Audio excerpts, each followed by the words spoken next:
Ang inaakalang arko ni Noah ay natagpo ang fossil sa isang napakalaking bundok. Isipin ang isang liblib na lugar na napapaligiran ng masungit na mga bato, kung saan natuklasan ng mga mananaliksik ang isang kamanghamanghang bagay, isang malaking kahoy na istruktura, bahagyang fossilized, na pinaniniwalaan ng marami na ito ang maalamat na arko ni Noah. Ayon sa kwento, ang higanteng sasakyang dagat na ito ay itinayo ni Noah upang iligtas ang kanyang pamilya at ang isang pares ng bawat uri ng hayop mula sa isang baha na tatakpan ang buong Earth. Inilalarawan ng mga sinaunang kasulatan ang hugis at sukat nito at iyon mismo ang ikinagulat ng mga siyentipiko. Ang mga sukat ng estrukturang ito ay malapit na tumutugma sa mga ulat sa Biblia.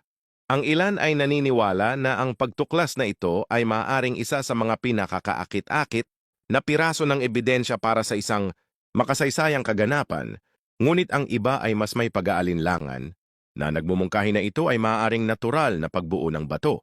Habang tumatagal ang misteryo, nananatili ron ang arko ni Noah, isang relic na humahamon sa agham at pananampalataya. Kung naniniwala ka, mag-drop ng amen sa mga komento.